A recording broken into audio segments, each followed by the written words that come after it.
All right, I'm going to talk to you about the QDASH. It's the Quick Disabilities of the Arm, Shoulder, and Hand Outcome Measure. It's an 11-item questionnaire, and it asks a client questions regarding their ability to open a jar, cut food, what their level of pain's like, what the extent of their limitations have been, things of that nature. Every item on this assessment is based on a 1 to 5 Likert scale, so the client simply would circle the correct number that corresponds with their answer.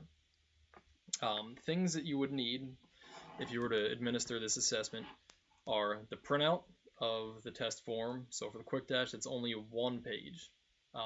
Everything you need is on that one page, including the scoring formula. It's printed right on the bottom.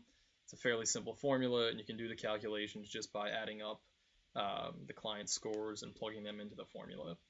You'll also need a writing utensil, so just a pen or a pencil, and that's it. That's everything you need to conduct this assessment. So it can be done really quickly. It's very neat and tidy. As an alternative to having the client fill out their own scores, you can also use an interview format, which is what I'm going to be doing. Reasons you might want an interview format over the self-report, or if the client is bilaterally affected, so both hands are injured, or they have some kind of condition going on where it's not really going to be a great idea for them to write, if it's painful for them to write, or if you want to use this as a therapist as a rapport building opportunity to get to know the client. You can kind of work it into conversation. You can let them know that you're actively involved in the therapy process and that you want them to be involved too, that you're going to incorporate their feedback and their comments and concerns into your therapy plan. This would be a great opportunity to do some of that. So if I were to introduce this tool to a client to try to get them on board with what we're going to do and inform them about what's going to happen with this assessment and why, I would intro it probably something like this. We're going to do a quick assessment today to gather some information about your ability to use your hands and arms in an everyday setting.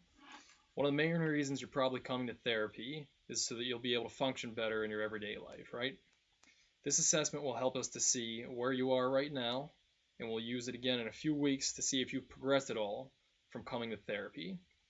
Also, if anything stands out as being a major problem, something that's holding you back, that's really challenging you, we can talk about it and we can make sure that we address anything that might be troubling you with some kind of intervention here in therapy. Do you have any questions? And at this point, if they had any questions, we could go into that. So insights from piloting this. So I did do this with a couple students.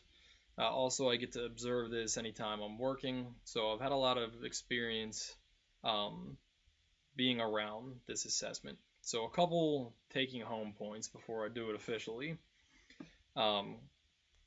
Clients tend to forget that every item on the QDASH is answered as it relates to the last week. So sometimes therapists forget this too.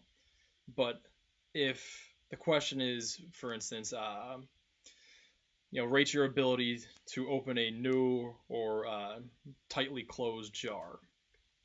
If you ask them, if they're thinking in their minds, well, what can I normally do? Yeah, normally it's fine. But within the past week after I've had my injury, no, it's not so good now. Make sure that within this past week, within the past 7 days, to answer their ability during that time. Otherwise, it's not really useful for what we're doing. So make sure that you make that clear. It's within a 7-day time frame. Okay, second point, if a client has not performed an activity within the past week, and this happens a lot, people say, I haven't opened a jar within the past week, so what do? A lot of times they'll want to skip it. So try to prevent them from doing this. In order to score the QDASH properly, the client's only allowed to skip one item. So skips are kind of at a premium. So if we can avoid them skipping anything, that would be great. So if they haven't opened a jar within the past week, you might want to ask them, okay, well, if you tried to in your current condition or within the past week, how do you think that would have gone for you? And they could answer then, is it a 1, is it a 5, anywhere in between based on how challenging they think that would be. Third taking home point is there's an interesting, I guess, recent development with the QuickDash that they've developed an app, which can be very helpful.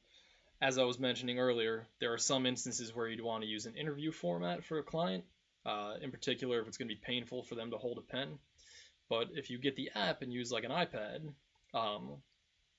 client doesn't need to write anything. They just need to touch the screen, and that would be it.